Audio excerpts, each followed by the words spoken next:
The Democracy Forum is a not-for-profit organisation founded in 2009 under the patronage of Baroness Nicholson of Winterbourne. Its principal goal was to work for the furtherance of democracy, peace and the rule of law in order to counter religious fundamentalism and intolerance in our global communities. In an increasingly fractured world, this goal continues to be the driving force behind all of the Forum's activities. Lord Charles Bruce is the current president of the Forum. Since its inception, the Forum has hosted and co-hosted seminars on a wide variety of topics relating to democracy and human rights across the world. The Democracy Forum encourages academics, students, journalists and other socially and politically conscious people to attend our seminars and to participate in the question and answer session. Details are available on our website, thedemocracyforumlimited.com.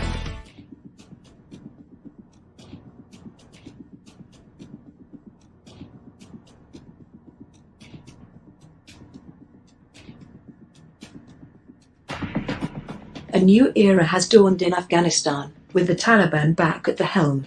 The group insists it is now more moderate, but reports of violence by Taliban forces against women, journalists and others suggests otherwise. Protesters against the regime are said to have been beaten, detained or killed. Amid a deepening humanitarian and economic crisis, many Afghans are living in fear, especially women and minority groups.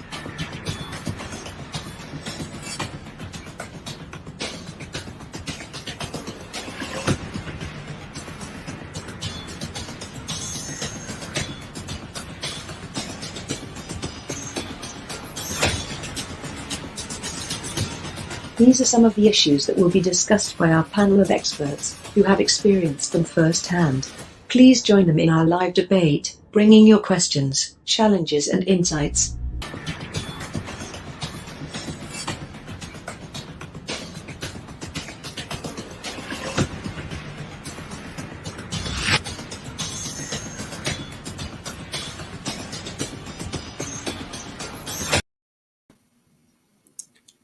Hello and welcome wherever you are in the world. I'm Humphrey Hawksley, your moderator for our October Democracy Forum debate on a crisis that we've looked at closely in recent months because it is so important.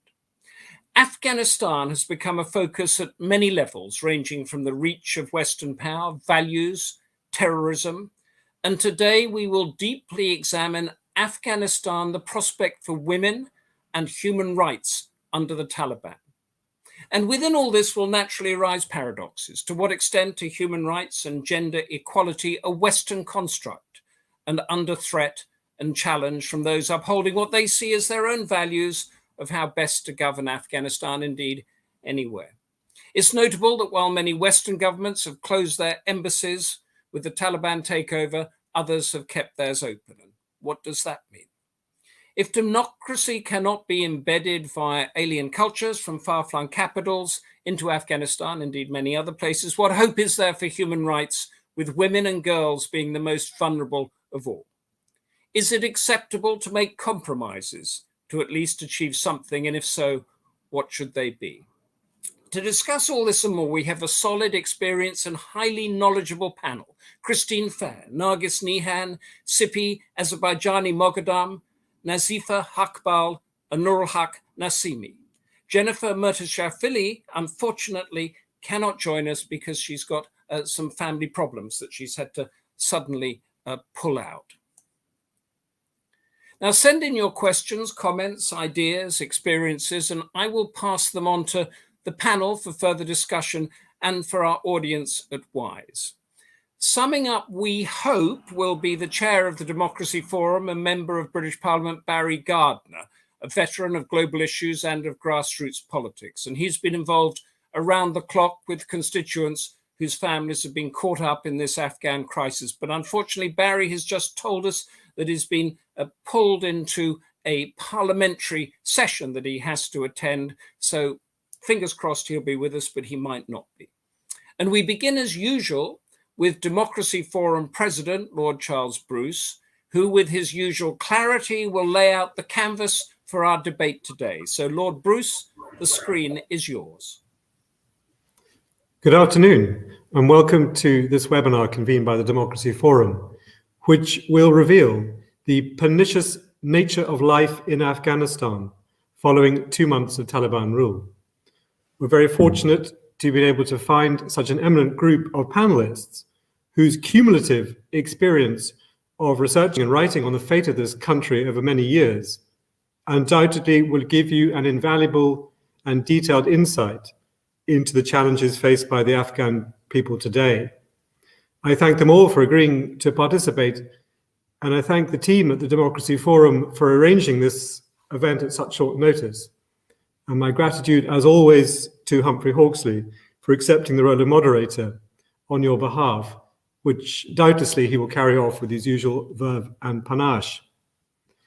A report published by the Human Rights Watch last month, compiled jointly by the Afghanistan Independent Human Rights Commission, the International Federation for Human Rights, and the World Organization Against Torture, concluded grimly that the Taliban are steadily dismantling the human rights gains of the last 20 years. And commenting on the report's findings, Amnesty International's Deputy Director for South Asia said, in just over 5 weeks since assuming control of Afghanistan, the Taliban have clearly demonstrated that they are not serious about protecting or respecting human rights. We have already seen a wave of violations, from reprisal attacks and restrictions on women to crack down on protests, the media, and civil society. Nowhere is this more evident than in the treatment of women. A catalogue of egregious abuses compiled by the human rights writer Heather Barr at the end of September revealed that the Taliban has effectively isolated and silenced the female population of their country and deliberately left them unprotected by the state. Not only have women journalists been confined to their homes, but women are barred from teaching in secondary schools or universities and have been banned from participating in sports. Prominent and professional women have been forced into hiding or exile, while women's services for monitoring gender-based violence have been closed. There is no better symbol for the disappearance of women's rights in Afghanistan, writes Heather Barr, than the disappearance of the Ministry for Women's Affairs and the return of the Ministry for the Propagation of Virtue and Prevention of Vice. And in a particularly chilling twist, the Taliban moved this Orwellian-sounding ministry into the building vacated by Women's Affairs. Speaking last month to the European Parliament, the chair of the Afghan Independent Human Rights Commission was forthright in her condemnation of the Taliban's rapid erosion of human rights, sadly concluding that the denial of democracy was perhaps the most serious. I don't know when we will see women and men voting in Afghanistan again, she said. Much of what we worked for will be challenged, attacked, and potentially destroyed. A sense of the destructive nature of the crisis that is gripping Afghanistan is reported regularly by the United Nations Assistance Mission in Afghanistan, which published a mid-year update on civilian casualties in July. In the first 6 months of this year, the mission recorded 5,183 civilian casualties, an increase of 47% over the equivalent period in 2020, and a sickening reversal of a downward trend since 2018. Against this background of relentless suffering, we're left wondering what are the prospects for human rights, and specifically women's rights in Afghanistan. Surely the international community has the requisite institutional processes to guarantee rights and protect the lives of civilians. Addressing its briefing paper to the 48th session of the United Nations Human Rights Council on the 13th of September, the International Federation of Human Rights and its partner organizations were emphatic that the Taliban should be held to the human rights standards set out in international human rights law and United Nations Security Council resolutions. And it added that engagements with the authorities in Afghanistan to ensure respect for international human rights law must commence immediately, and human rights violations and abuses must be independently monitored, verified, and documented. And it finished, it is therefore imperative that a robust international mechanism is established for this purpose. Although the United Nations Human Rights Council announced last week on Thursday that it would appoint for a period of 1 year a special rapporteur to monitor human rights in Afghanistan, it is not clear that this is a sufficient response. But I'm sure our panelists will be keen to give us their views. Thank you, Lord Charles Bruce, for laying that out so clearly. Taliban not serious about protecting human rights. They've isolated and silenced the female population, and this chilling increase of civilian casualties that has suddenly shot up. Our first speaker is Dr. Christine Fair, Professor of Security Studies at Georgetown University in Washington, D.C. Dr. Fair has served in a myriad of roles directly related to our topic, including the United Nations Assistance Mission to Afghanistan, the Combating Terrorism Center at West Point, and the Center for Conflict Analysis and Prevention. Unfortunately, she has to leave after about an hour, so send in your questions now if you want Dr. Christine Fair to answer any particular issue that you're interested in. Her topic today is looking at, very interesting, the Taliban-China relations through the prism of human rights. So Dr. Christine Fair, the screen is yours. Thank you for having me. And again, I apologize. I actually teach in an hour, so I have to skedaddle even a little bit before that. So I'm not sure what you guys hear across the pond, but one of the frustrating things that I hear in the United States among a variety of analysts are these various concerns that China is going to exert some sort of moderating influence upon the Taliban. I can't even say that really without smirking. And it seems as if the argument goes like this, China is worried about Uyghur terrorism, and the Taliban might be a place where international terrorists will flock. And therefore, China will serve as a moderating influence upon the Taliban, really out of its own self-protection. So the problem with this is that it just really misunderstands and misunderstates the very long duration of Taliban-Chinese cooperation. So right on the eve of 9/11, the Chinese and the Taliban had actually signed a fairly extensive memorandum of agreement.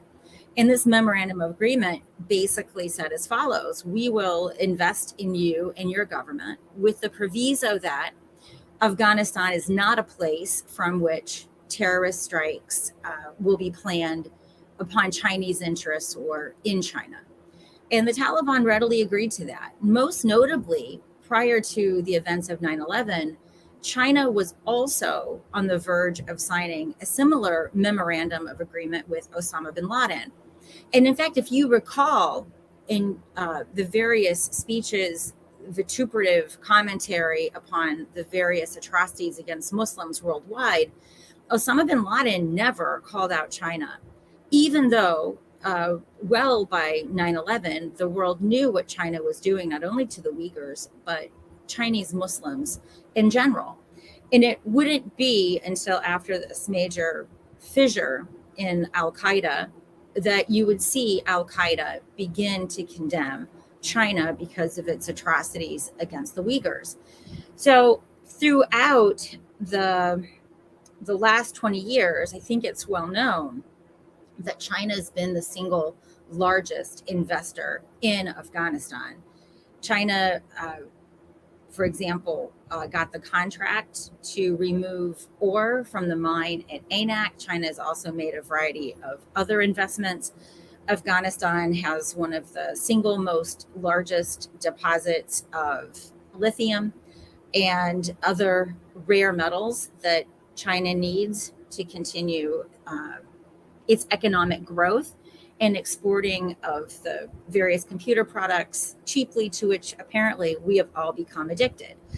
So China is really, despite the various comments that it's made, that it's looking to see an inclusive government, and all of these comments are just so absurd, especially when you look at the Chinese government itself.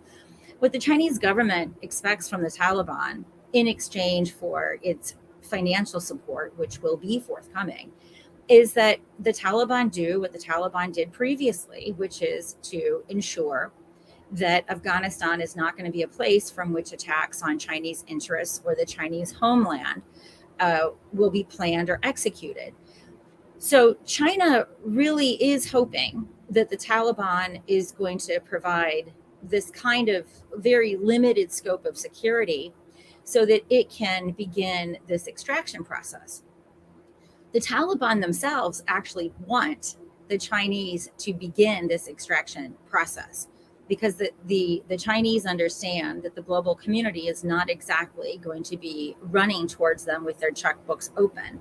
And the Taliban know that they have to somehow, by whatever definition they put forward, govern this country. So there's a lot of common interest between the Chinese and the Taliban in this very narrow scope. The other thing that makes the Chinese-Taliban potential cooperation so important to China is that this deep sea port that it has built in Pakistan, in Gwadar, which is for all intents and purposes has become this little Chinese colony in Pakistan. For the Gwadar port to be truly a source of profit and revenue, as opposed to a giant money sink, the shortest way to get goods from Gwadar to Central Asia is to actually go through Balochistan, cross at Chaman, and go onto the ring road, whereupon it can travel north to Central Asia. Right now, very few goods are going from Gwadar to Chaman. Primarily, they're moving east to Karachi, where there is already a completely underutilized port. Then they're going north, either through the KKH, which itself is a very limited and truncated route, or they're going east again through Peshawar to Torkham, and then through the northern part of the Garland Road. So anyone that's telling you that the Chinese are going to be a moderating influence upon the Taliban, they're just, they're not being honest, or they're not being clueful.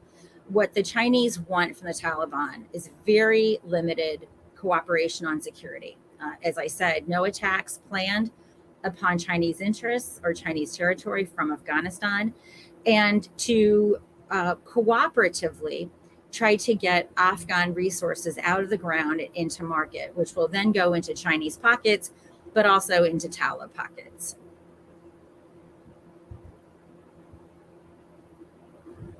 That's it. Oh, sorry. Sorry for, you told me 7 minutes. You're brilliant. I mean, we'll have to hire you as a broadcaster. I really wanted to try to before moving on. Again, you talked about the China moderating influence smirking at it, and we understand that. But they don't want instability, do they? So you mentioned Gwadar, which is outside there, but you have the Balochistan sort of terror attacks that are going on there. That they don't want instability in any of the areas that their supply chains are. So although maybe not a moderating influence, there would be an influence to ensure that the Taliban don't destabilize Afghanistan to risk those investments. In which case, how would they do that? No, but as I said, I mean, that's exactly what I said. They have a very modest interest in moderating the Taliban. And it's not about their general behavior. It's about providing security to Chinese investments. And the Taliban, whether one wants to admit it or not, are actually pretty good at that. So a couple of years ago, I was in Nimruz on the border with Iran, and I was interviewing truck drivers who were transporting goods from Iran to Afghanistan, and then from the border throughout Afghanistan. And what every truck driver told me was that the Taliban are very systematic. They weigh the truck using a government weigh station. They then assess the value of the goods. Then the owner of the truck pays the taxes. They're given a chit so that they are not subsequently harassed downstream at other Taliban checkpoints. And they contrasted them with the police who were looting them at every opportunity. And so the truck drivers, they overwhelmingly loathed the police. They overwhelmingly loved the Taliban. And the reasons for that were clear. The truck owners paid the Taliban tax, and the police were harassing the drivers. So if you noticed who in the Taliban got the Ministry of Interior, which oversees the police, is the Haqqani network. Very brutal entrepreneurs of violence. Yeah. So what the Chinese want is really limited. Don't mess with our business. And the Taliban are deeply invested in this because they know that if they can't get those products out of the ground and into market, they don't have a secure source of downstream revenue. So the Chinese and the Taliban are very deeply aligned. Now, what happens in Pakistan is a different story. The Pakistanis love to take advantage of the conflation of the Pakistan Taliban and the Afghan Taliban. They are not related. Except through ideology and so forth. The Pakistanis are going to have to pay this price, right? Because the Pakistan Taliban, they are a direct blowback effect of the Taliban in Afghanistan. Right. So the Chinese are going to find what the Americans found, which is violence in these two countries. It's a water balloon. You can squeeze one end and the other end blows up. So I don't think Pakistan is going to realize you cannot have the Afghan Taliban running things in Afghanistan and have peace in Pakistan. They've been doing this this isn't new. The Pakistanis have been pulling this crap since 1973, not 79, 73. And they still haven't learned this lesson. And given 7 years of it, 7 decades, I doubt they're going to learn it now. Can I just get a little bit more detail from you before we move on about these deals that China was signing with the Taliban and then about to sign with bin Laden? These replicate in a way, don't they, the same deal that the US signed with the Taliban about not striking American assets and not, you've got these two superpowers coming here wanting the same thing. So which one? I know, it's so ironic. It's so ironic. Well, there's even more irony, right? So in the late 90s, it's not irony, it's just grotesque history.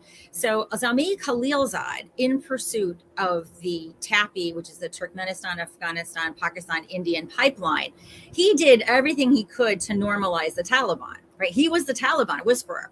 People may not remember or may not even know, but he brought the Taliban to Unocal headquarters in Texas. It was quite spectacular, right? And I remember one of my first really important job of any consequence. I did my internship in the State Department at the consulate in Mumbai back in 1997, and so I wish I had this document today. Too many cross-country and international moves, but it very clearly stated that the United States recognizes the Taliban is the de facto governing power most capable of bringing stability and the Unocal pipeline, right?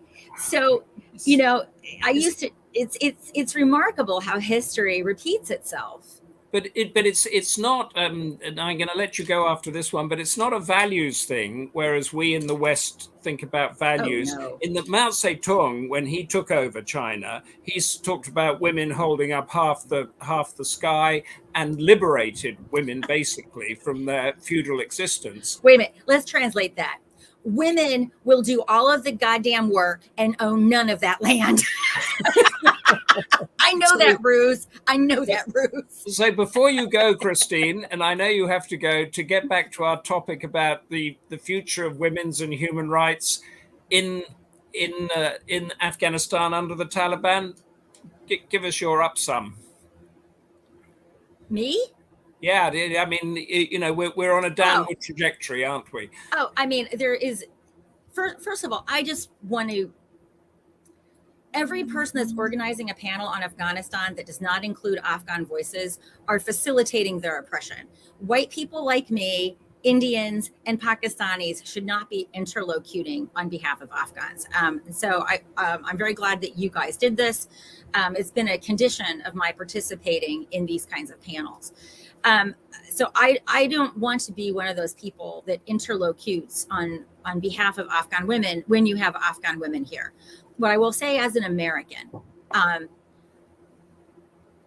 it is, I don't even know where to begin. Like my country is solely responsible for building this Afghan government at a scale that was for American interests. And anyone who says otherwise is being dishonest. All of the large allocations, which we know exceeded the entirety of the Marshall Plan to rebuild Europe, about 90% of those allocations came back to the United States economy in contracting fees, right? So this was not some great altruism.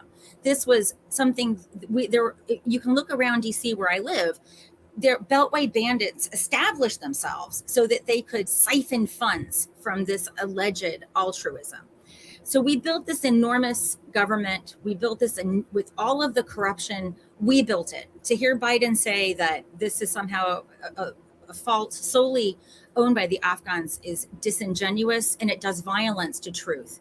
But most importantly, the United States has consistently instrumentalized the aspirations and dreams of Afghan girls and women in a way that I hope history condemns, as it so deserves to be condemned. You know, we loved building girls' schools in places that were highly influenced by the Taliban. We did this because we knew it pissed off the Taliban. And I opposed it strenuously because I said, what you did was that you built a target, and all of those girls and the very precious teachers who are very hard to produce are going to be murdered. And that's exactly what happened time and time again. So all of the troop contributing countries that participated in NATO, they would love to go back to their parliaments, and they love to say how women and girls and women's rights are at the forefront of their activities. Well, where is this forefront now that we have abandoned Afghan women and girls to these Pakistani predators called the Taliban? Okay. So that's how I'm going to end it. That's very good, because we are now going on to an Afghan member, former member of the Afghan government, and a woman, and hugely successful Nargis Nehan, founder of the Equality for Peace and Democracy, and the former Afghan Minister of Mines and Petroleum, currently in Norway after escaping from there during that dreadful exodus that took place. Now, Nargis, you have spoken about how you would consider working with the Taliban government, but with conditions, and we want to hear about those. And your focus today, though, is on the Taliban's overall clampdown on women that we've just been hearing so eloquently about, and its economic repercussions. So, Nargis Nehan, the screen is yours. Are you muted? Well, thank you very much, Humphrey, for inviting me to speak now. And I have to, first of all, express my gratitude to Democracy Forum for putting this event together, and this very engaging discussion, which is important for all of us, but particularly for me, being an Afghan, an exile, and feeling about and still in shock about what has happened to our country and how suddenly everything fell apart. Before getting to women's rights, I want to mention one thing, that while everybody is seeing Afghanistan as a lost cause or a failed project, we don't see it that way. Of course, if you look at the governance side of it, if you look at the political side of the issue, if you look at the security side of the issue, if you look the way that our leaders in Afghanistan and as well as the international community very irresponsibly managed the whole withdrawal, of course, Afghanistan does seem as a failed project. But if you look at the struggle and that the Afghan women were having, the struggle that youth were having, the achievements that we had in the last 20 years, that itself convinced you very well that Afghanistan was not a lost cause. As mentioned very well by Christine, that a very small amount of money that was pledged to Afghanistan was being spent in Afghanistan really upon people.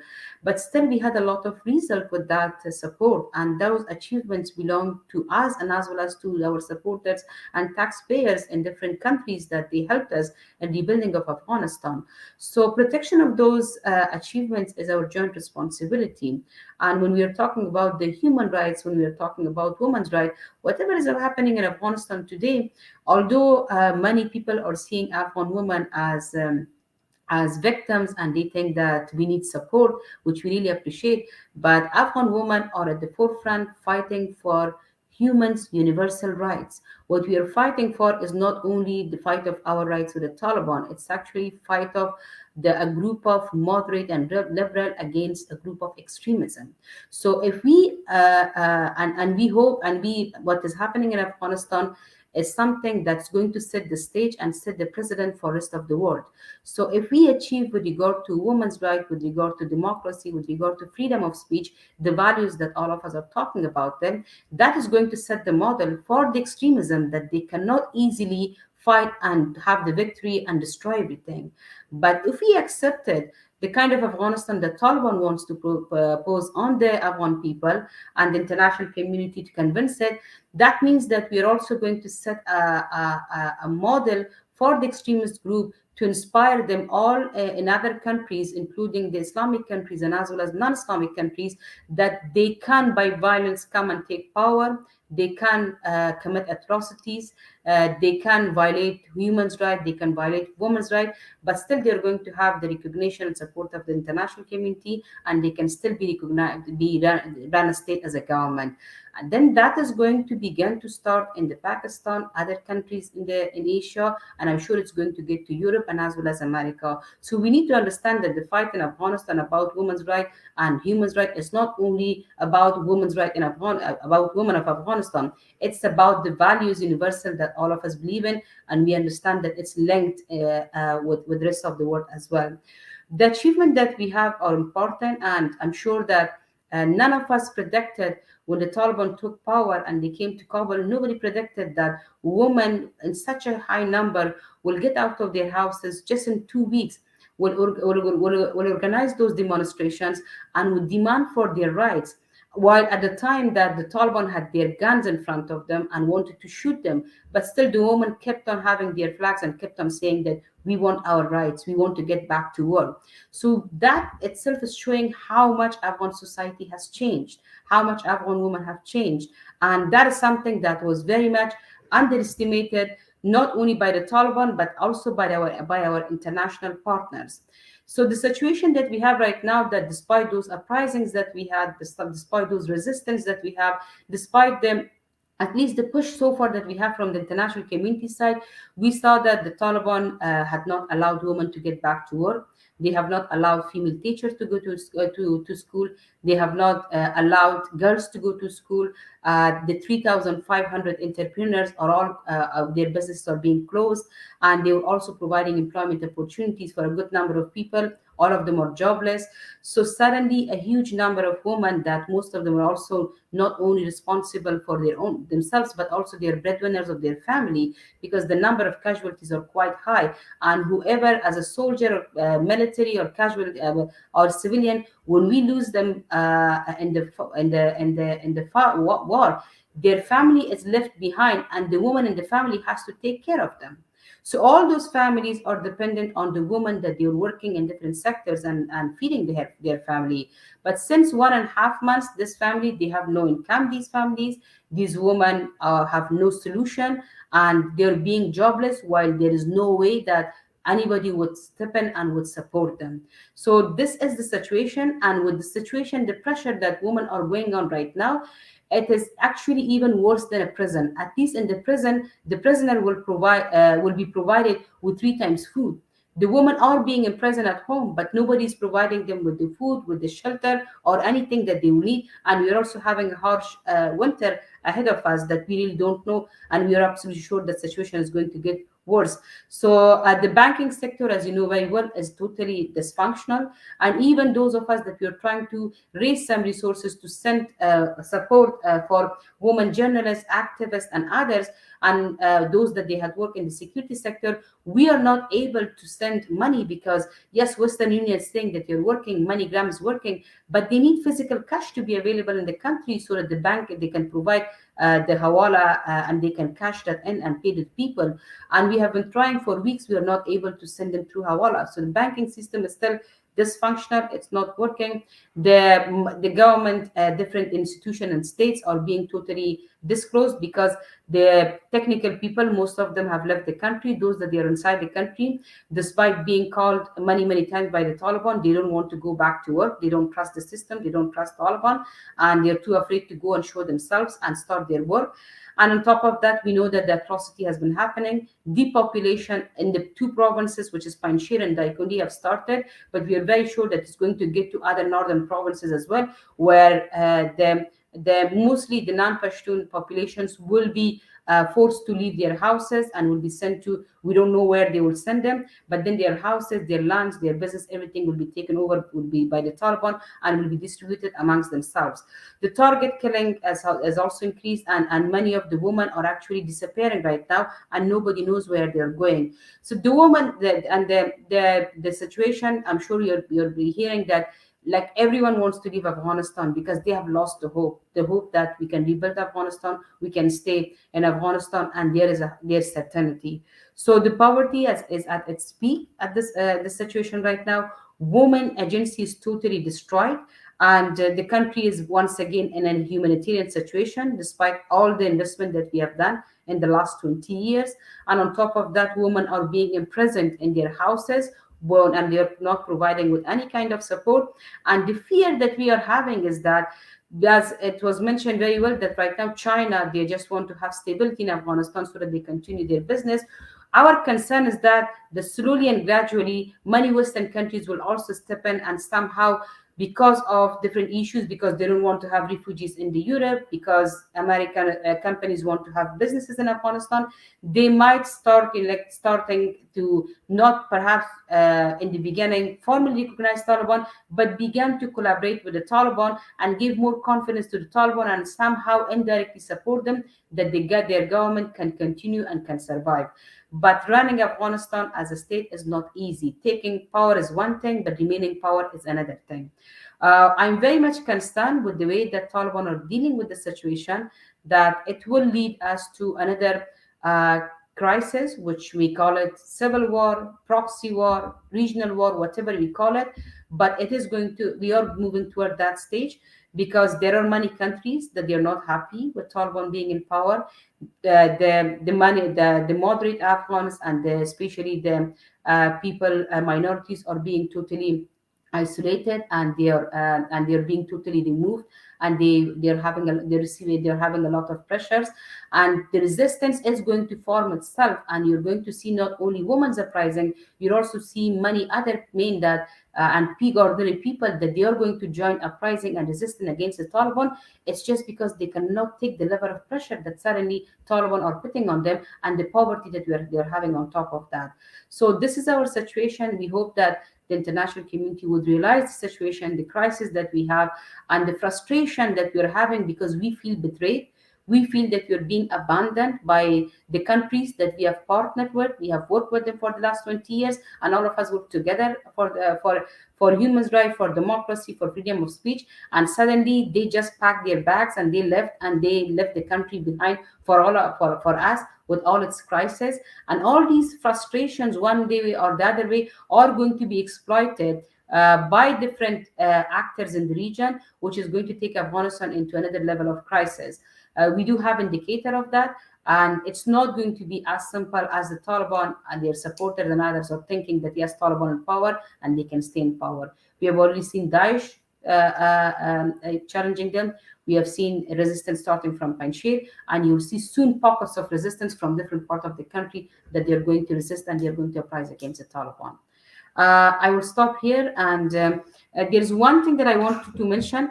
3:30, which is after 14 minutes. Can I be excused because I just got an emergency issue to deal with? Sorry, sorry. Did you say you wanted to say another point? No, I Nargis? think that till 14 more minutes, I am with you. But then after that, I have to leave because I just got an emergency message that I have to go somewhere quickly. Okay, I'd just like to ask you a couple of questions on the back of that, if you have to leave. The economic repercussions that you so vividly laid out there, they will inevitably lead to instability, won't they? In the Taliban mindset, how unstable, how impoverished, how dissatisfied could the population become, and that they could still run a functioning government, if you want to call it that controls Afghanistan? The problem that we have is that while previous government that I was working with them, and as well as with the Taliban, nobody really have any kind of engagement with ordinary people. That what really ordinary Afghan wants, what are their aspirations, and what are their frustrations.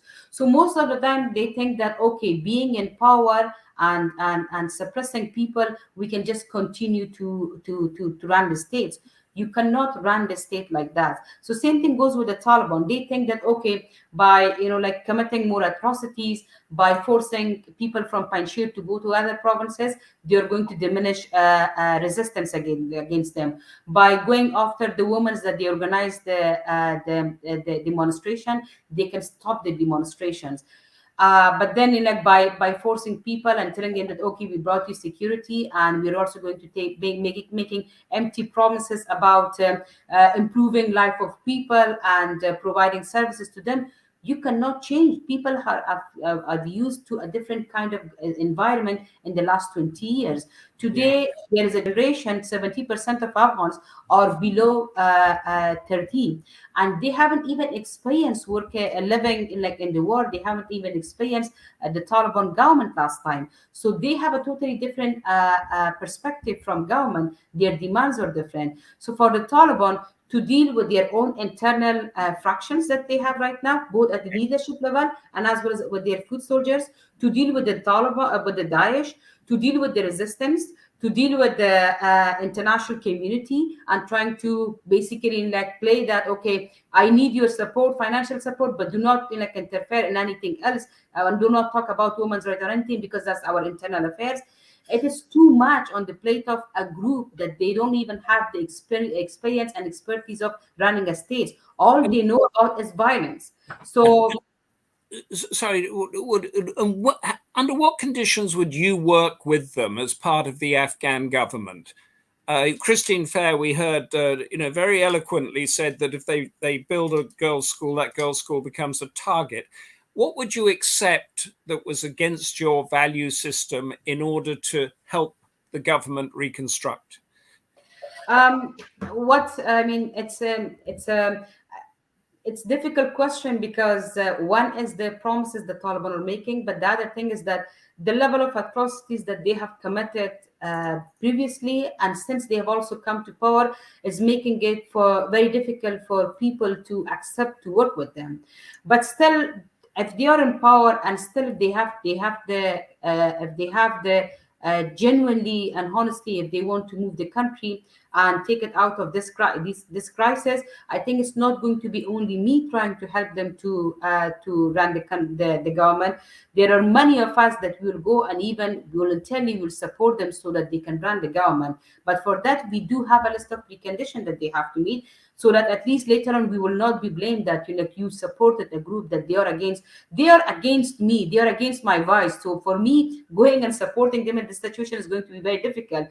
But if they come and they say that, okay, we respect women's rights, we respect humans' rights, we are not going to harm the minorities, we are going to treat all Afghans as equal citizens, we are going to become a political group, not a violent group, we are going to respect the freedom of speech, we are going to form an inclusive government. And when we say an inclusive government, that does not mean that they bring people of their same ideology from different ethnicities and they say, oh, this is an inclusive government. When we say an inclusive government, it means that you have to have people from different ethnicities, people from different gender, people from different generation, and people from different ideologies and background, that any group within the country, they see themselves part of that government and they trust the system. So this is the list of preconditions that I think I'm not asking for anything. That's a huge ask, but your conditions are basically you have to change your colors completely. It's not you have to change from black to white or to gray. You have to change from black to white.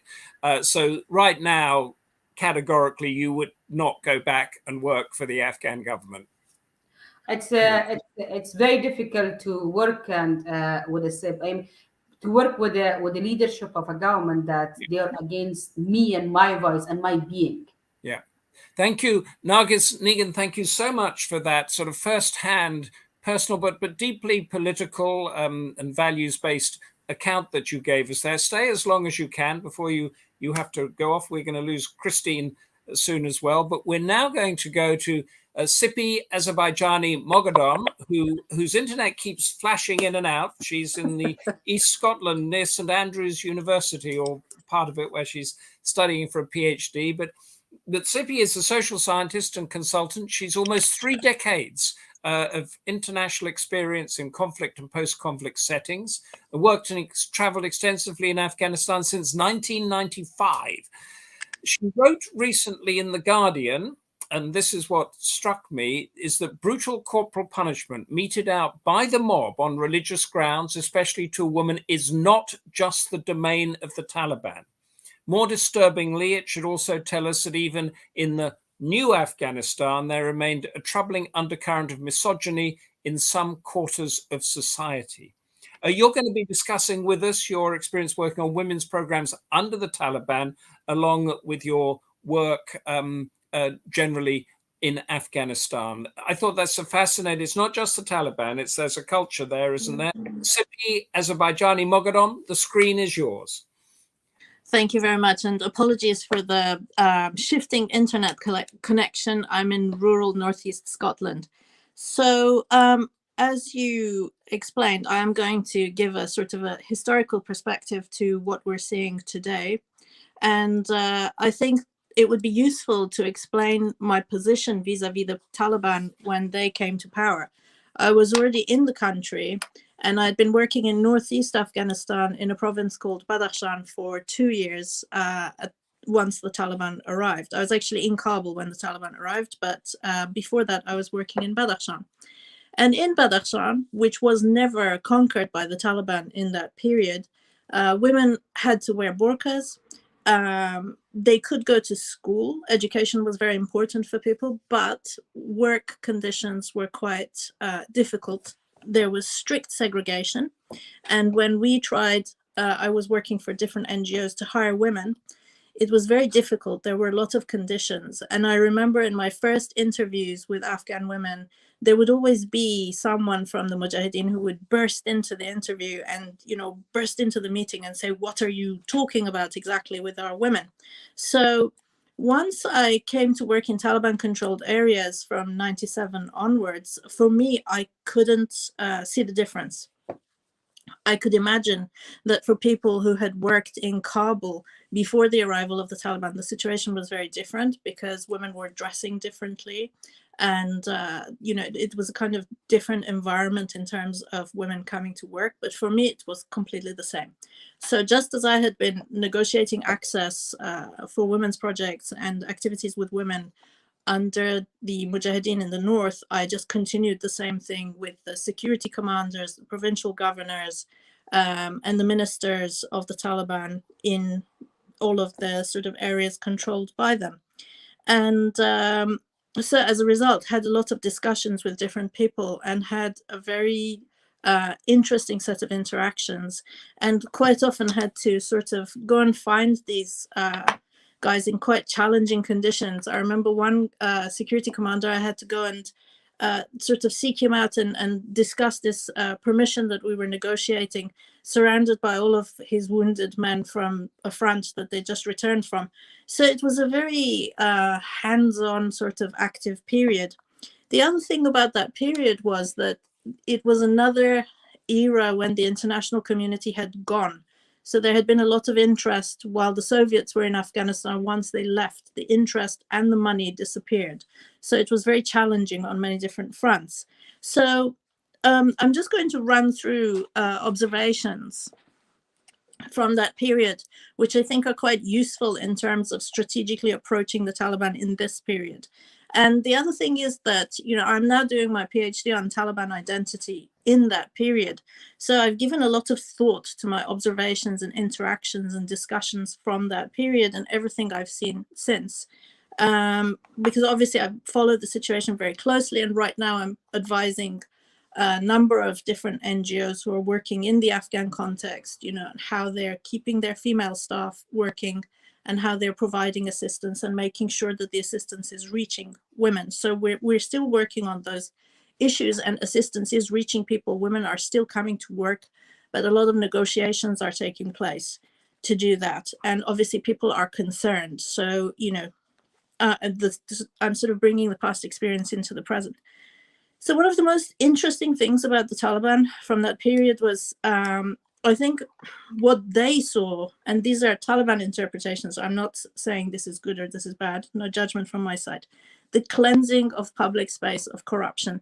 They're very obsessed with public space and controlling public space, and what was, corruption is a whole package of different things for them. And controlling disorder, making sure there's no disorder, and crowd control was very important. So this whole thing on corruption and public space and performing in a way in public space to give that clear message of anti-corruption is very, very strong.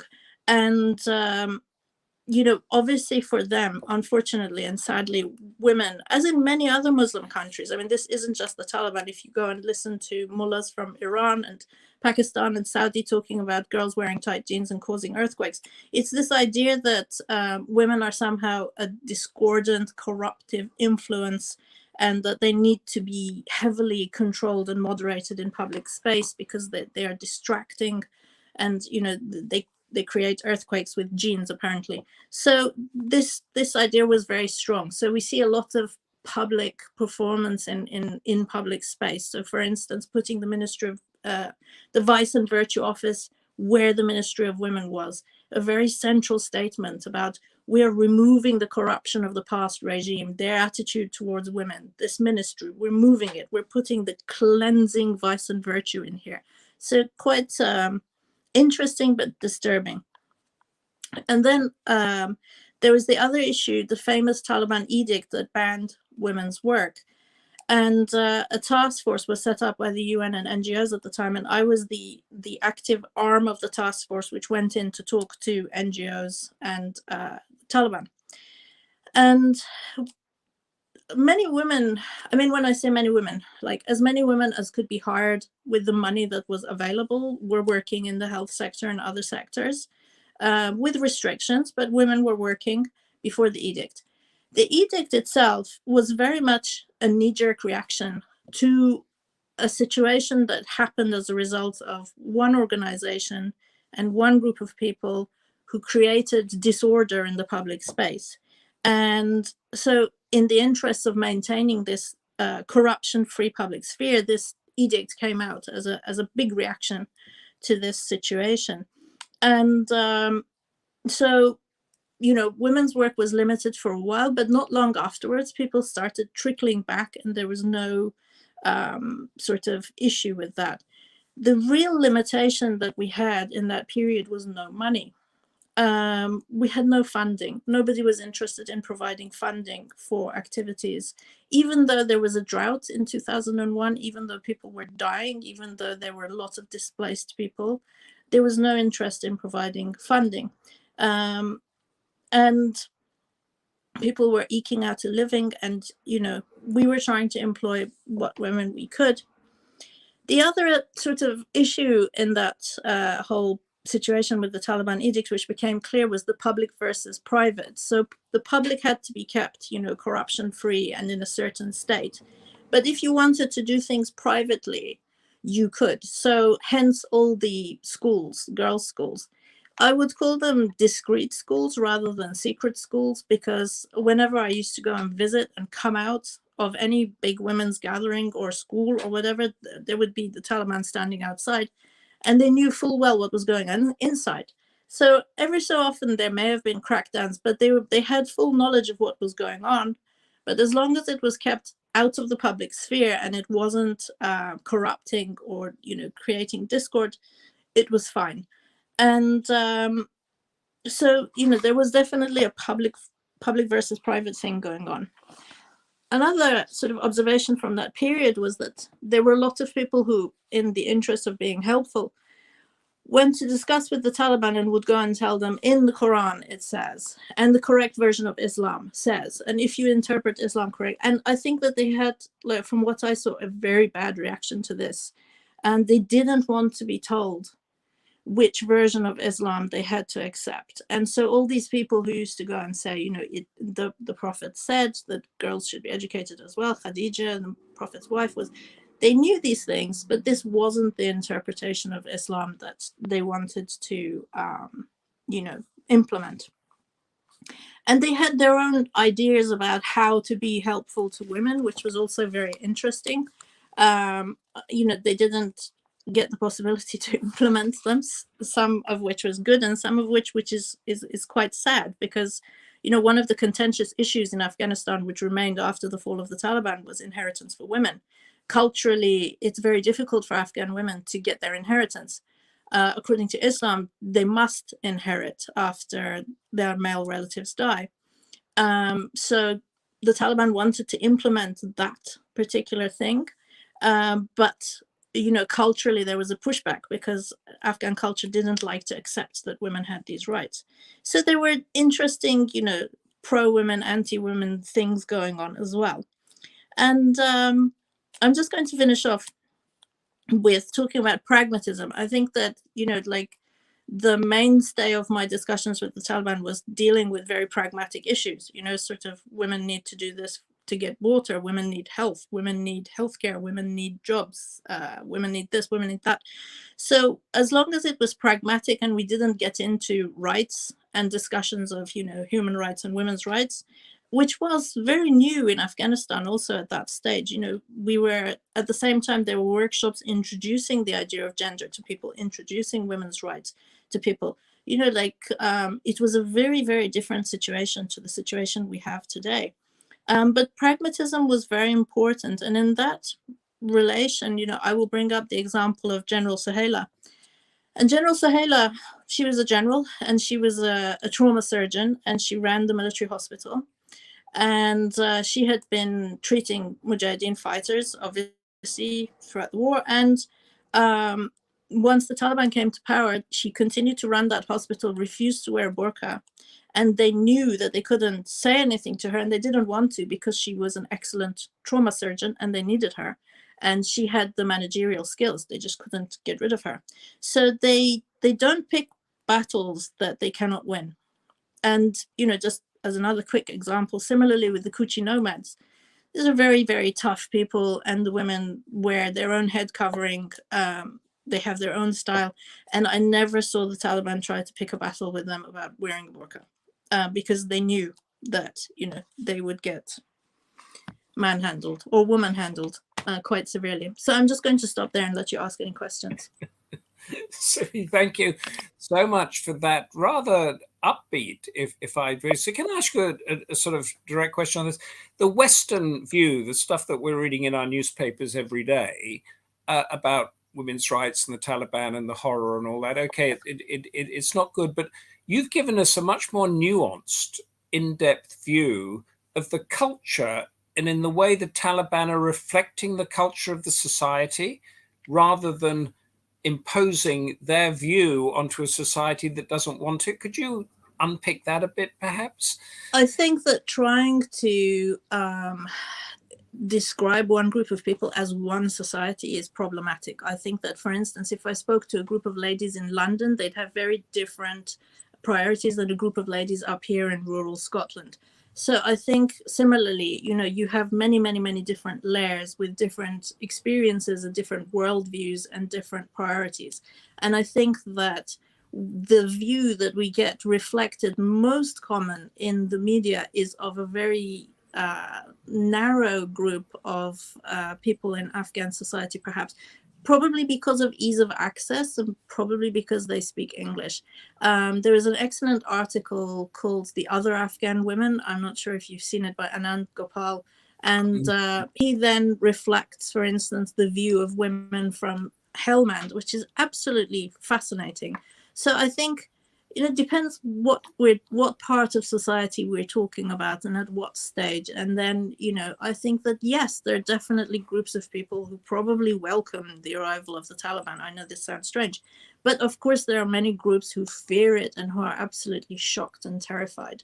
So I think we have experiences from one extreme end of the scale to the other and everything in between.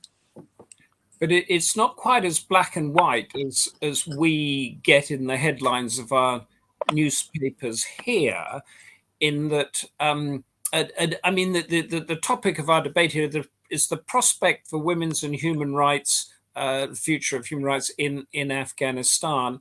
The way that you described it there, with the discrete schools, the pragmatism, the allowing this, the not, and all that, it's slightly different. It's not an ideological dictatorship. It's a different thing altogether, isn't it? I think that it's the nuances. So, for instance, Ms. Nehan was talking about sort of atrocities, etc. The Taliban will definitely go after certain groups of people. They will, and those people will be executed without mercy, unfortunately.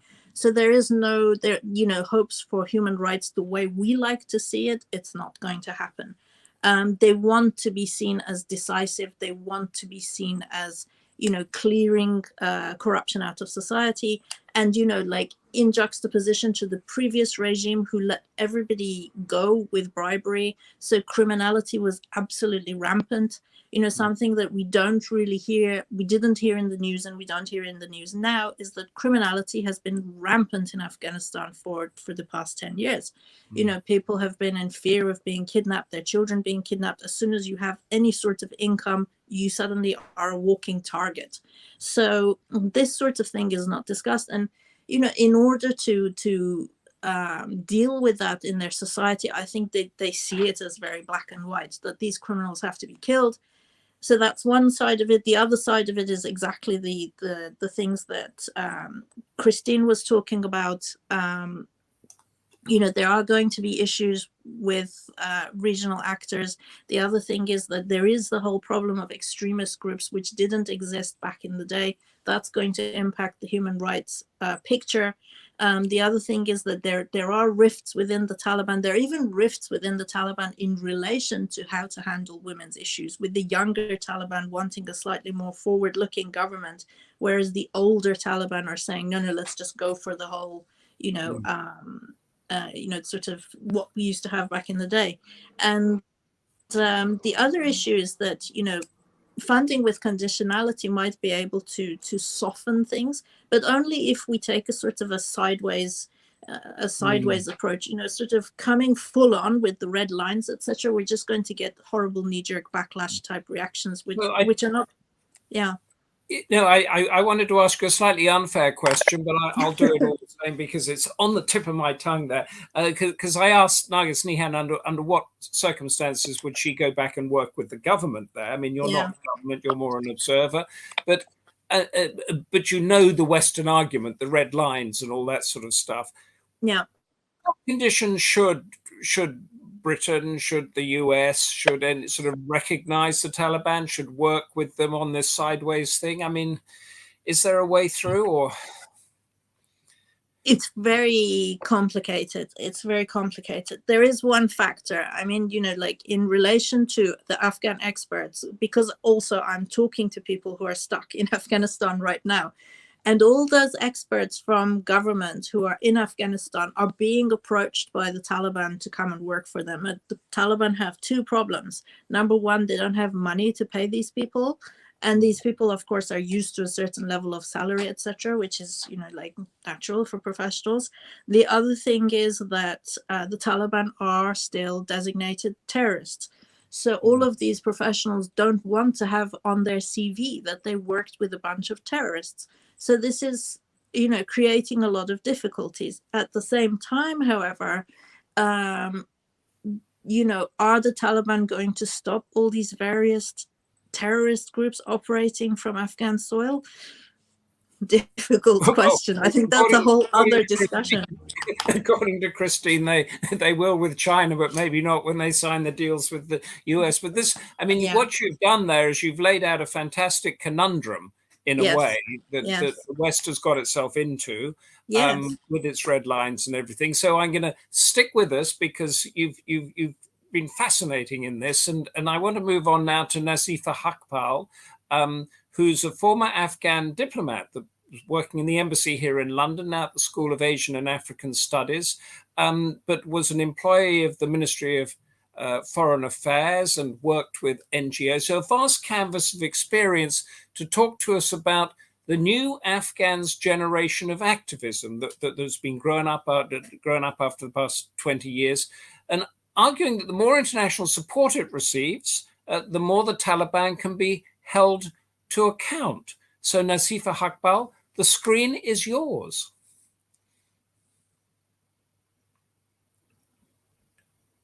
Thank you. Are you muted? Wonderful. Welcome. Thank you very much for your introduction, particularly for organizing today's webinar. I'm very delighted to be speaking among my well-informed panelists. Yes, so today I would like to talk about actually two issues. First, the importance of exerting pressure on Taliban by states from political perspective to hold them accountable to their promises. And second, by Afghans, that in light of Islamic values and culture values, to prevent Taliban from violating of human rights. So before doing so, I would like to echo with my previous speakers, particularly with Nargis Nehan, on the fact that, and to express my sorrow and disappointment that in which we were betrayed and left abandoned by politicians who failed to secure political settlement that led to the collapse of a political system and the brain drain of Afghans and the takeover of Afghanistan by Taliban, which is left us with a dilemma that we have to deal with. Because the group is known for the violation of human rights, and particularly the interpretation of a rigid and extreme version of Islam, which is not compatible to the norms of contemporary world and neither to the Muslim living. So yes, we understand that Taliban told their interlocutors in Doha that they will form an inclusive government, and they have changed, which the claim turns out not to be true so far. But one thing which is certain, and that is Afghan activist Mahbouba Sarraj said very rightly, and I want to quote her. That is the most important thing is not that the Taliban has changed, but that Afghanistan has changed.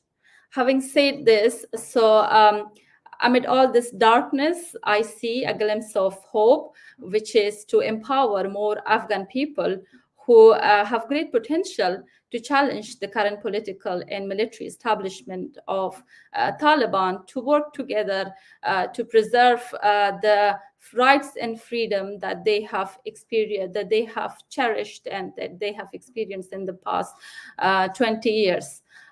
We are witnessing, and we have seen through our own screens, like from everywhere, from Kabul to Washington to London, that how brave Afghan women stood against Taliban, against armed Taliban actually, and raised their voices and protest and demanded their rights. And similarly, every day we are seeing that from all corners of the world, Afghan men and women journalists, they are criticizing and they're questioning Taliban and their rules, particularly their rules towards women and minorities.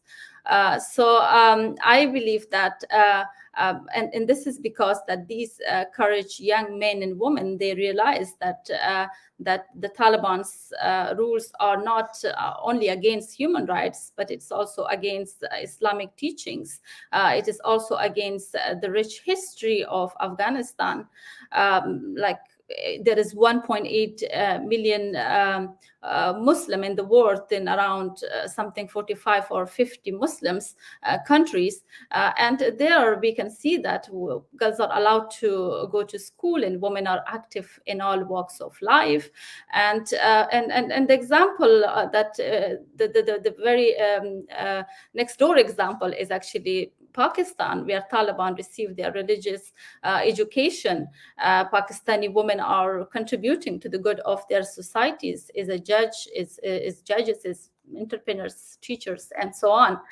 Similarly to other countries like in Qatar, and I really appreciate the fact that the Qataris Amir stated yesterday and G20 about the importance of women's education, and we need more voices similar to Qataris Amir from other Muslim countries. So again, why I want to say that Afghan new generation can challenge Taliban in light of teaching of Islam, because we understand that Taliban, their interaction with the world was limited, and also they have limited education or knowledge of, or I think that they definitely have limited education in other disciplines such as politics, such as history, philosophy, and science. So certainly they encounter Islamic teachings, and from the history of Islam, we have seen that from early days of Islam till today, women's role are prominent, and we can challenge them from in light of verses of Quran and in light of Prophet Muhammad, peace be upon him, hadith, which is like the first verse, which is Iqra, and there are numerous hadiths that I will not quote it here due to the time limitation, and I'm sure that they know, and we can challenge them by Islamic teaching, as I said. And again, coming to the history of Afghanistan, what I would argue that their attitudes towards women is in contradiction to the facts of Afghanistan history. And here I might give other story or different account, as Sippi mentioned, and that is that women's education are not something new or strange in Afghanistan. Afghan women, far before the US or Soviet invasion, had been highly visible in public spheres. I'm not referring to King Amanullah Khan's period of modernization, or when women were very active in education sector, or the first women that actually traveled abroad for acquiring education. Also, I'm not only referring to King Zaid Shah era, that women were in parliament and they were working in ministerial roles, and similarly to other regimes. Also, one thing that I want to draw your attention to, a historical study which was done by an Afghan academic, Nashin Arabzada, and she examines a historical evidence of Timurid dynasty in 15th centuries, and at this time she sees that how the woman had a status in a high level, that the status allowed them to commission religious buildings. and shrines in Sufi Khanaqah, and the literature from this period and the paintings from this period also depicts that girls were supposed to study beneath the building of where boys were studying. So this suggests that I think presumably that would be in a madrasa. So I would like to argue that women's rights rather to be a new phenomena in Afghanistan or foreign. This is the oppression or suppression of women is a new phenomena that we see.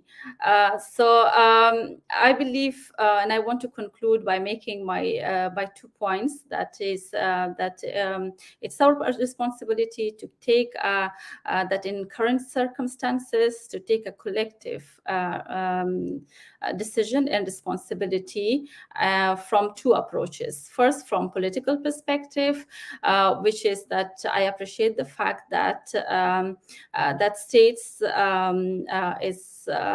as other politicians and foreign policy analysts also, I think, would be agree that wants a stable Afghanistan.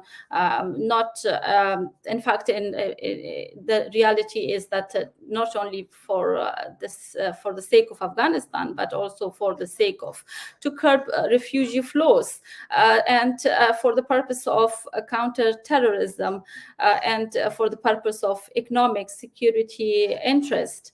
And it's important, and it's very that while these states engage with the Taliban or they collaborate to whatever the condition would be. So it's important that they should draw red lines and around human rights and minorities' rights and media and women's rights. And the second approach, which is, I think it's really important, it will be more indigenous approach, is that mobilizing forces to fight the extremist ideology. And this can be done by engaging Muslim countries, Islamic legal scholars, and local religious leaders, because to not let anyone to hijack Islam for the purpose of political. And in fact, Taliban must also realize, and it was also challenged through social media, through different platforms by Afghans, women and men, that the notion of Islam that they try to depict as we saw that the girls dressed in wearing black niqab in university, that notion of Islam never had any precedent in our region. And in fact, history shows us that in our region, people used to practice tolerant, moderate, and rational and pluralistic Islam, where we had a huge community of Sikhs. We had Prime Minister Kishman is a Hazara Prime Minister, and similarly women. So I emphasize that we can challenge them from inside by getting more support from international community. So I leave it here, and I thank you. And if there is any question, I would like to return back. Thank you. Thank you so much for that. I'd just like to drill down a little bit on this red line issue that's been coming up with all our speakers, and of what line should be crossed. Correct me if I'm wrong, but there's a critical mass of young people who've been raised over the last 20 years and are very much sort of Western internet savvy and all that sort of thing, with those hopes that we heard about before had been given to them, and that's now gone. And you said that people should draw these red lines around the issue of rights, but would they be the same red lines as the West drew when it was in control, or would they become orange lines, or would there be a switch in your mind about that? I think it depends how and to what extent we want to engage with Taliban. At the moment, we see, and it's been very clearly said by different leaders of the countries, as well as by many Afghans, that recognition and in engaging with them in diplomatic sphere has its dangers.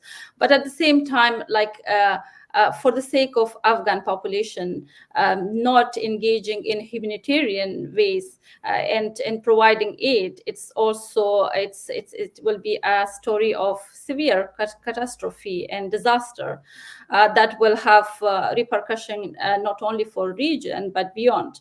So, having said that, I see that there is a necessary for engagement. Is the foreign minister for the Taliban was just a day or two before in Qatar, and while he was trying to offer like a lot of positive pictures of like there is no corruption and we want, and actually he was trying to begging for help, humanitarian help. So and also I can see that there are international community and many NGOs are interested to work in Afghanistan. So one of that would be like when you have diplomatic meetings, you should have women and try to raise this issue, not like there was a UN woman representative, a man was just assigned in the history of UN in Afghanistan. So this is something that shouldn't happen. And every time that we have engagement in humanitarian perspective, so I think it's very necessary that we should emphasize and try to show. So some sort of, and the other point you raised was the mobilizing forces to fight the extremist ideology. This is through persuasion and argument about what is Islamic and what is not Islamic. Do you see that working in a substantial way?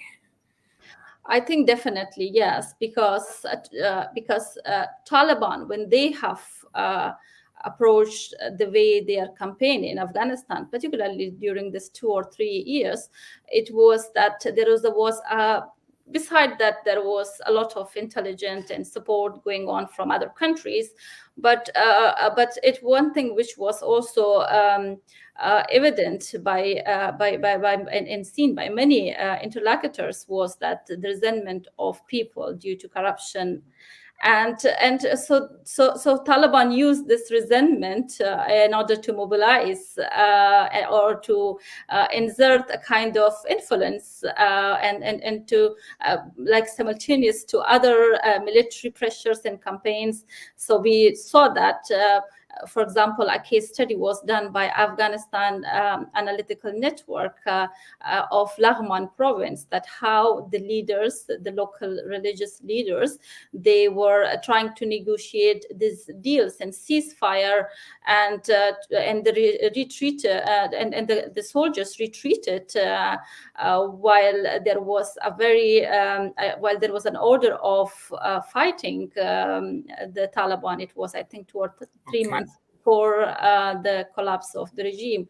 So I think it will be more, I'm not suggesting like armed or mobilize young generation with arm that is carrying the interest of... With social media and messaging and argument. Social media, messaging, argument, giving more scholarships to Afghan youths. I believe most of the youths, it's not also possible. The generation has changed. In this last 20 years, we had millions girls in school. We had 1,000 graduates of university. All are in Afghanistan. They are stuck in their houses. Yeah.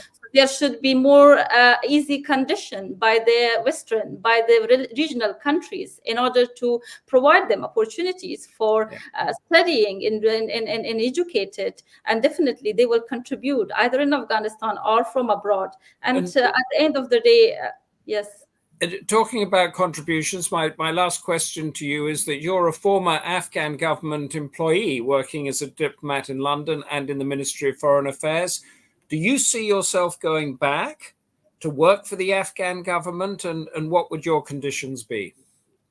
I think working for the Afghan government, yes, but not for the Taliban government with the conditions which we see today. The first thing, an inclusive government, and a government that really align with international standards, with international law, and a government that every Afghan, not only women, like ethnic minorities, can see themselves. They have that they have their voice.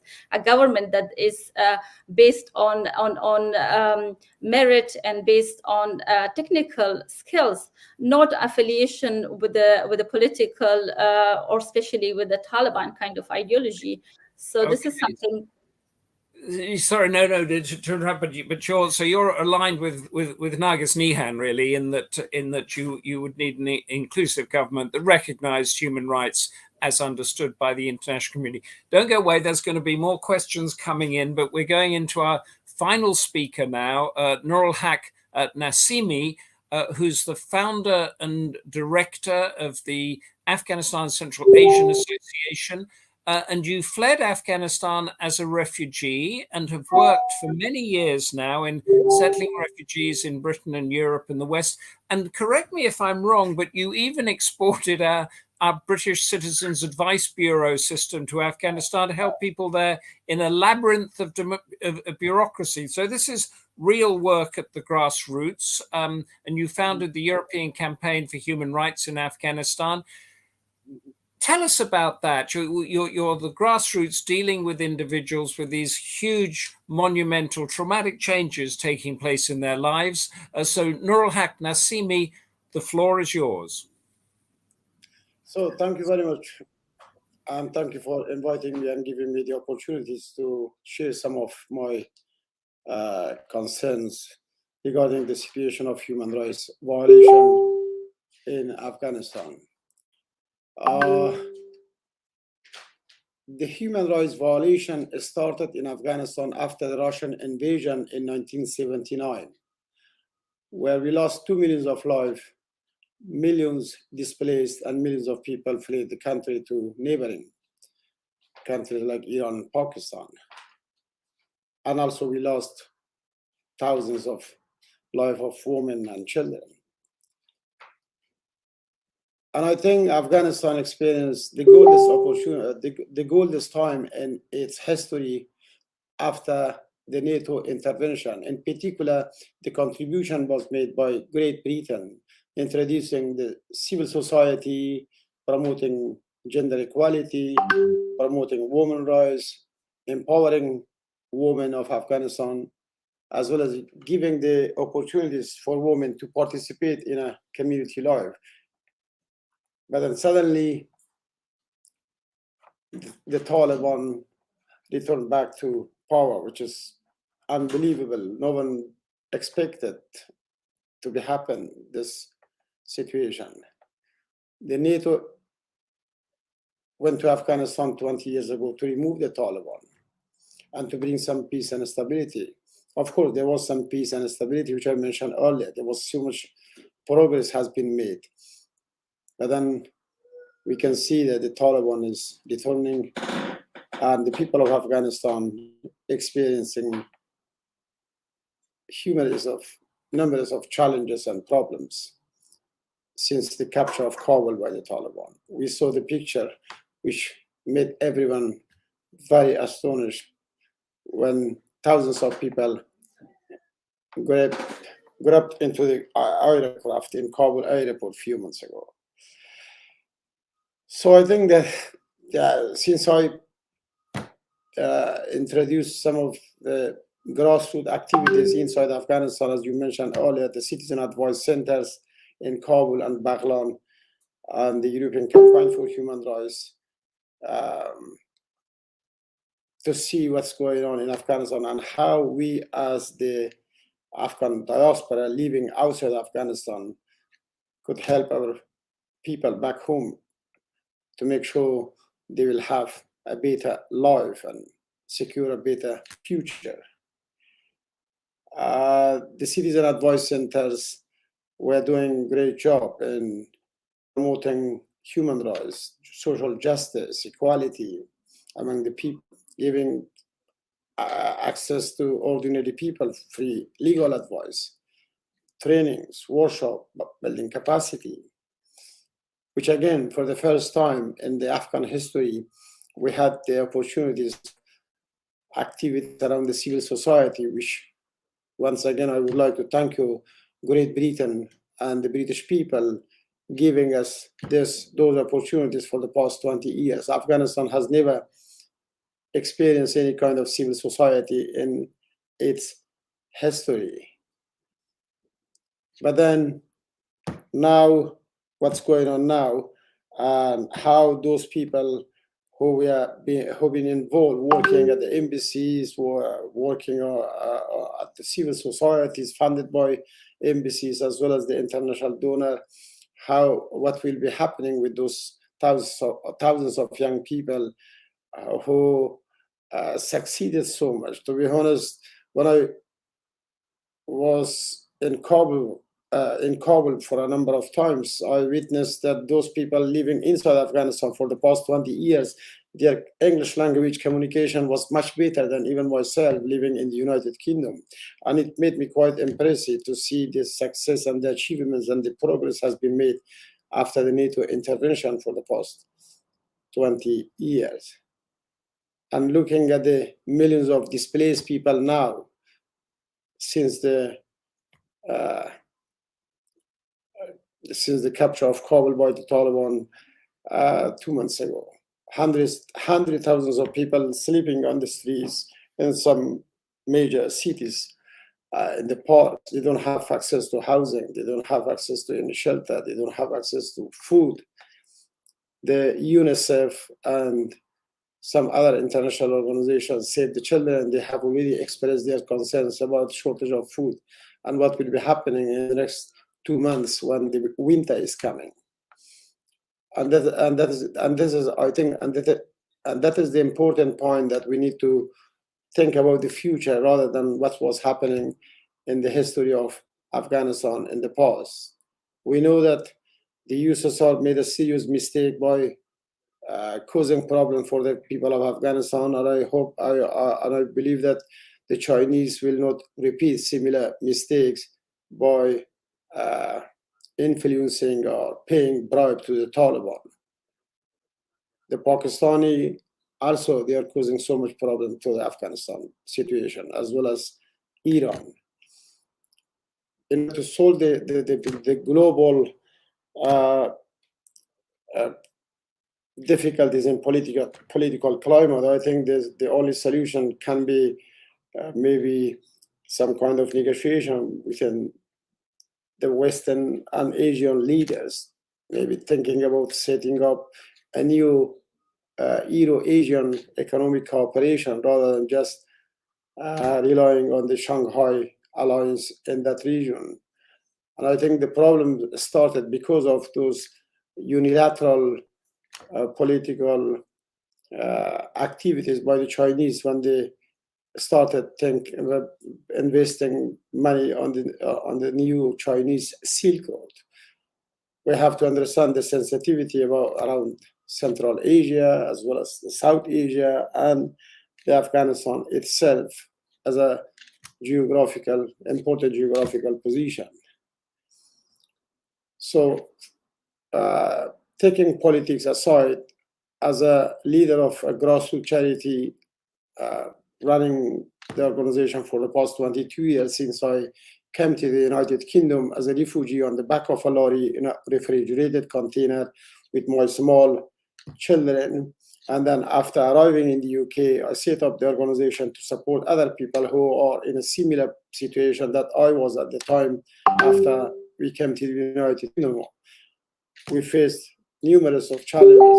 I wasn't able to speak a word of English. I didn't know how to enroll my children to the local school and how to register at the local GP or apply to local colleges to improve language skill.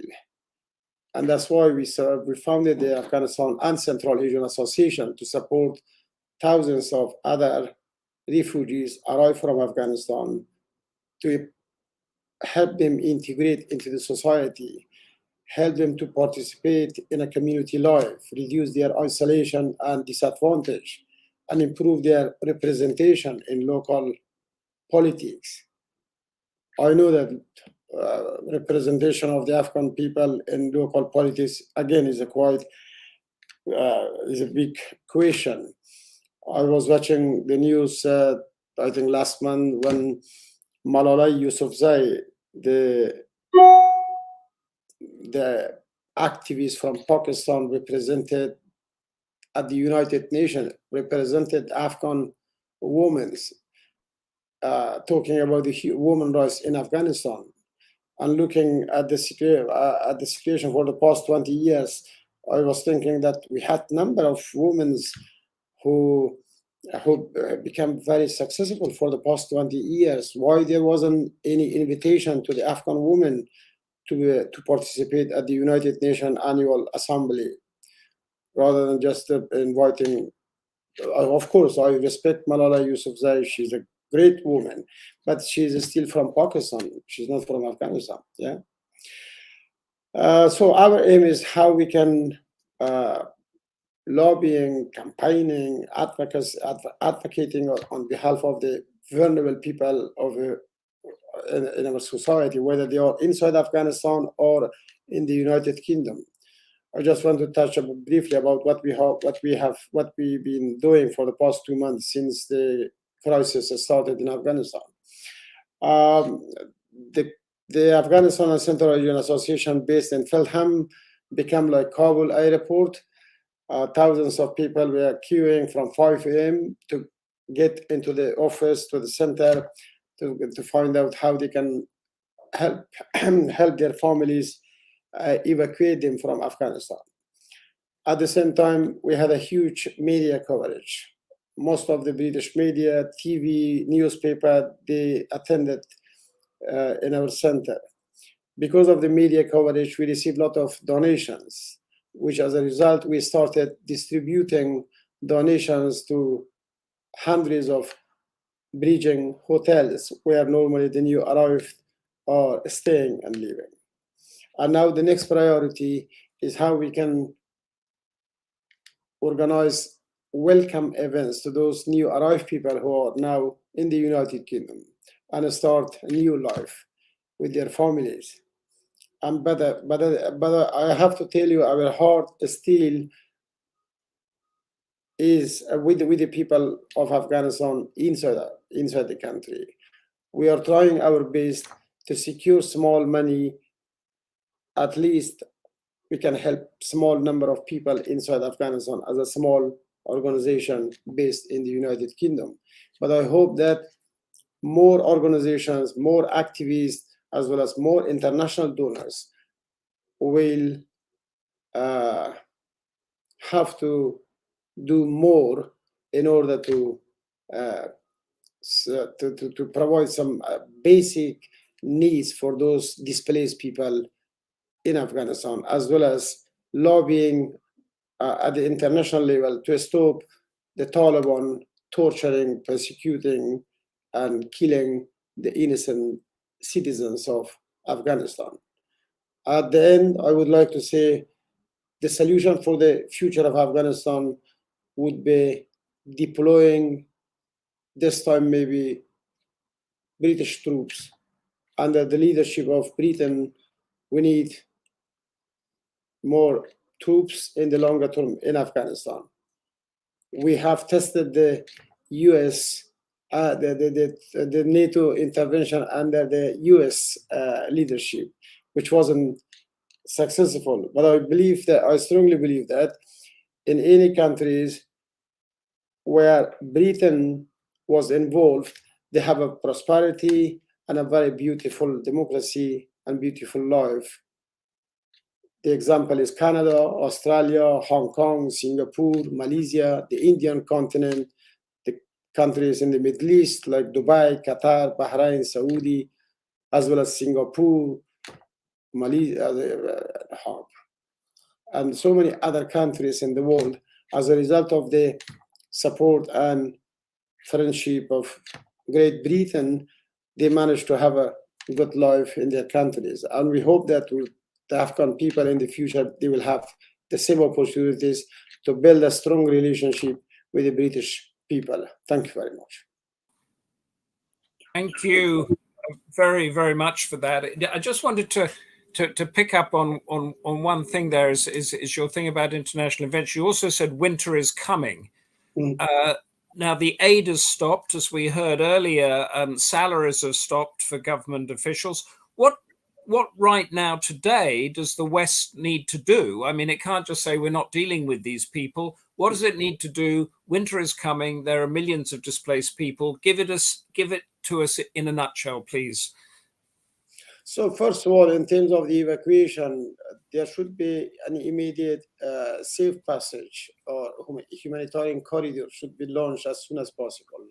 I remember after the visit of the Foreign Secretary in Doha 2 months ago, there was some discussion in relation to establishing a safe passage or humanitarian corridor, but I don't know what's happening so far. Yeah, it hasn't been introduced in Afghanistan comparing to Syrian crisis. But then at the same time, I think the humanitarian aid should be immediately should start as soon as possible. And this is my message to the world, to the international. So in that respect, we've been talking about red lines. These red lines have to be sort of redefined so that the millions of Afghan people can get the basics that they need to live, and no more ideology either from the Taliban or from the West in that respect. Now we have a few minutes for questions and answers, and I've picked my panelists for the question that I have. So Sippi, are you still with us, Sippi? I hope so, because Nusran Begum has just asked a simple question: are women's human rights universal, or is there a cultural aspect? Give us your quick thoughts on that. I'll give you my quick thoughts, but could I just, jump in and say that distributions are happening on the ground? Norwegian Refugee Council, Save the Children, UN, they're all on the ground doing work, distributing, helping people. Their problem is money and, a number of other issues. So to the women's rights question. Well, okay, I think that, you have different articulations of these rights that are set out in different documents at different times, coming from different political backgrounds and different cultures.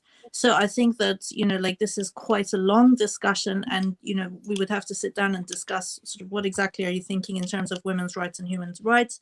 When I talk about them, I tend to think of the sort of international declarations that are coming out from the UN. Of course, issues around not necessarily articulated as rights. I think the whole idea of, articulating it as rights, the way that it's come into circulation is quite new. But in terms of other types of, well, for want of a better word, rights, have been expressed in different ways throughout history by different people in relation to different issues. So for instance, I don't think that when issues around slavery were being discussed hundreds of years ago, that they would have discussed it. I mean, I think they did frame it in the discussion of rights, but not in the same way perhaps that we know it. But it's interesting on this red line issue that we've come up, because it's central to that. Nazifa Haqpal, can I ask that question from Nusran Begum to you? Are women's human rights universal, or is there a cultural aspect? I think I will divide it into two prospect. One is that there is a huge discussion among academics, which is the discussion of general human rights and the Declaration of Human Rights and its universality, and the discussion of cultural relativism. And that discussion is very technical and academic, and I don't remember exactly each articles of the Human Rights Declaration that to quote, but what is my understanding that there are academics that they are challenging the notion of universal declaration of human rights on the ground of new colonialism. So this is one perspective that we have to, that not only these international, we have to decolonize the international system, or we have to decolonize the production of knowledge. So these kind of debates are quite fascinating to follow, and also coming or applying it to Afghanistan context, or seeing it from the perspective like as an Afghan woman that I have worked, I have educated, I have raised during Taliban regime, during this last 20 years. I have traveled intensively to the countries, so I have seen that the universal human rights is universal. Every human has the right of education, has the right of modest living, but at the same time, respecting culture is something that is also in the declaration, and this is something that is Afghans, especially women, whether they are wearing a scarf or whether they are respecting their way of living.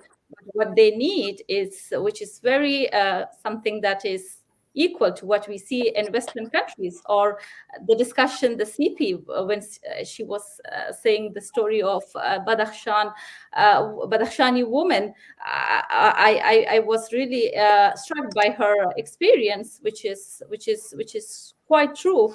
But at the same time, I want to emphasize on my experience, as well as of one of the research which was done by Afghan analytical network, and it was a discussion of urban and rural area in their demands, and we can see that their demands is very similar. All women want to eradicate poverty. They want good future for their children, and either this good future will be like which perspective, the details they would not be able to know because of the widespread or the high rate of illiteracy. So in this case, so it is a universality. This is what we're talking about, that we cannot negotiate what a human right is. We have to stick, you're saying, with what is that international definition of human rights. Can I just step in here? I mean, I think I completely agree with Nazifa on the issues that she's raised, and especially also on the issue of decolonization. But I think that, I don't think that the Taliban would perhaps express it like this themselves, but I see them very much as a post-colonial movement who are expressing themselves in along the lines of what Frantz Fanon would have expressed in The Wretched of the Earth, a violent movement, violently removing the oppressors, and who feel that in their circumstances it's completely justified to use violence to express their grievances. So, I mean, if we want to go down, we can't decide to just give rights to the nice people and ignore the people we don't like and don't give them any rights, and preach rights because we think that we're really democratic and wonderful and those people are not.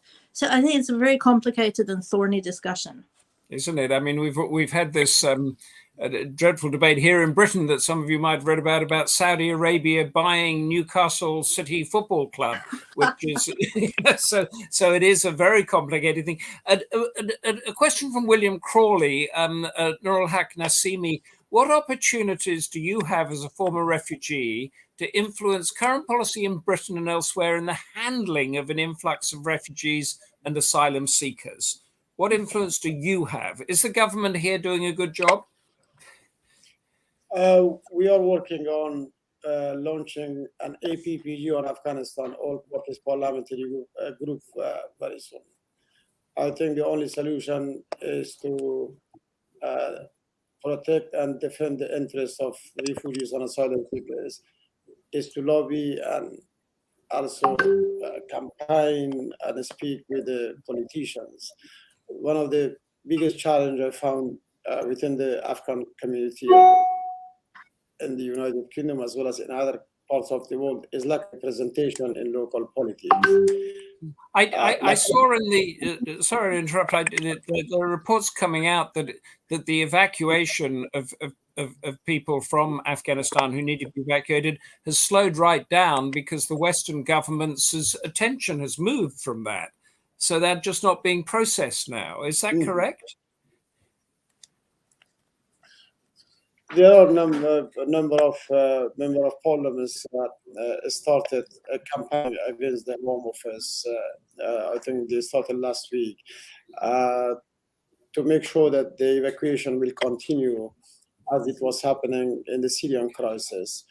There are, I think, yes, first of all, the number of people who have been evacuated so far is not the same as it was from Syria. And also the number of people who will be evacuated also is very small number. And at the same time, as you said that, since the some of the international community showing some red line to Taliban by sending some humanitarian aid to Afghanistan, it is a serious worrying and concern that this evacuation may stop in the near future. Okay. Yeah. Yeah, thank you. That's great. We have a question that I'd like to put to Nazifa Haqpal now from Rahimajin Sud. As why is and this is in your role as a former Afghan government employee, as opposed to an academic. Why is the international community ignoring the role that countries like Pakistan are playing in this scenario with their continued sponsoring of violent extremist groups? You've lived and worked with the Afghanistan government through that. You must have some thoughts. I think the best person will be to answer this is Christine, and she would be vocal, unfortunately. Yes, but from my experience, from my what I observing is that especially in Harvard University, the defense minister for the US just a few days or a week before stated that they knew that extremists were breeding in Pakistan and supporting, and he was giving example of Osama bin Laden and training. Absolutely. And many things, and it's a clear evidence that no one can at this point, I think, can deny. But I think that this is a huge security and diplomatic issue for the West. And having said that, the extremist group in Pakistan, and to pressurize the government of Pakistan, it might be more challenging for the West, because they have very good. What I've heard is they are having good links and in their military, especially the intelligence establishment. And we know that the dynamic of the region, that Pakistan is a nuclear power, and beside India's rivalry in Pakistan, is something that is, I think, I will not be so much. I will not be able to answer it precisely, but I think that it's. You must feel. You must feel it as an Afghani, as you must feel something quite strongly about these contradictions that have come up. Is Afghan, what we see it that because Pakistan, the international community, there is one phrase which is, I've read it somewhere, saying that some countries have military and there are some military which is a country. So with the Pakistan, we'll leave it like that, yeah. Sippi, do you have a view on? I mean, you do have a view, but tell us your view on the countries like Pakistan that have, they seem to be play with Afghanistan all the time, and we have these sort of constructs that you put out. On one side somebody says this, on the other side somebody says that. Well, what's your view about the international community ignoring the role that countries like Pakistan play in this scenario? I think that every country's foreign policy is based on maximum benefit to them, their own country and the power holders within their own country. And that's always going to be the number one priority. It's not going to be the welfare of other countries. And I think that in this sense, you know, we can observe the foreign policy of many countries engaged in the region and see that it's quite cynical at times. I mean, again, if we take a historical perspective, the Americans were absolutely fine with the Taliban as long as the UNICAL was having discussions about the pipeline back in the day. And it only soured after the Kenya and Tanzania embassy bombings. And that's when Operation Infinite Reach was launched. And, you know, in 1998, we saw the missiles in Khost. And that's when the animosity started. But before that, you know, I even have a quote from an article written on this about how a diplomat had said to somebody, well, you know, they're just one more Islamic group that we know how to handle. So I think foreign policy is a cynical exercise, is what I'll say. Absolutely. Barry Gardner he's been touch and go up until now. He's just emailed through or messaged through saying he can't get out of the meeting he's in, which leaves me an opportunity for the panelists here. I want to finish with a question from Ajay Pratap Singh Rathore. And maybe Sippi, since we have you there, we can go to you first and then go around. Are the youth of Afghanistan the real hope for the future, since they are educated and have life without Taliban rule? Or will conservatism and deep-rooted misogyny continue to cause the kind of gender apartheid as in other parts of the world? A good question. Sippi, what is your view on that? It's an excellent question. And I think that, again, we have to sort of go back to statistics and look at, you know, the 60% poverty, sitting on the poverty line statistic, which was from before the Taliban arrived and obviously will be exacerbated now.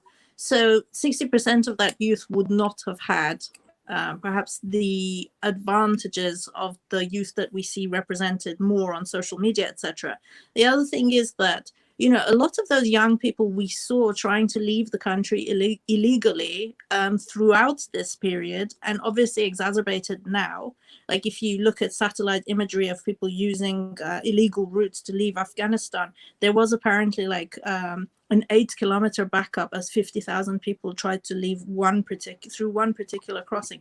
These are all young people. And so I think that, you know, yes, you can say that there is definitely that sector of the youth that we can put our hope in. They're very educated, they're highly articulate, they're media savvy, they're internet savvy, they know which narratives to manipulate, mobilize, and use. But on the other hand, we have, you know, a large amount of disempowered and deprived youth who are going to put themselves in danger and try to leave the country legally to look for a better future elsewhere. And I think that many regimes have failed the youth of Afghanistan. They provided education, and, you know, beyond that, I think employment was always an issue. Poverty was always an issue. And I think we can put on rose-tinted spectacles and we can sort of, you know, like talk about the glory of our previous histories, etc. But, you know, the fact of the matter was that the last time I was in Afghanistan, which was December, you know, I think life was not wonderful for a lot of young people. Ashraf Ghani had created a sort of lovely pocket for very talented, excellent, wonderfully talented group of young people surrounding him as his, you know, sort of technocratic government. But beyond that, I think it was a struggle for a lot of young people. But I think, you know, it's very important to also remind the Taliban in every interaction that if they talk about the future, they are talking about the youth and the children of Afghanistan. That is the future. Which are the I want to finish with Nazifa Haqpal. So Nooralhaq, Nasimi, could you give us, is it the youth or is it the conservatives that are going to, the old conservatives that are going to win this long-term battle? Could you give us 30 seconds on that, please? Nooralhaq, Nasimi. No, not here. I think he's gone. Gone, has we? So Nazifa Haqpal, could you end our debate? and give us an upsum. Is it the youth, the people like yourself, that are going to create a new Afghanistan, or is it the conservatives and the ideologues that are going to win through? I think it depends, like how the world, the regional countries, international community want as well. Because if we support them, if we provide them resources and means, from aid to, as I mentioned before, like education opportunities and opportunities to work and to amplify their voices. So I'm 100% sure, and I hope that the youth will win this battle. As I can give one of my intake of all of this situation, if I'm not sure if we have time, and that is that there was a time that the Afghans fought the Cold War and anti-communism, and then we fought war in terror. And I now see that we are, together with the West and together with our partners, have to fight the war against extremism.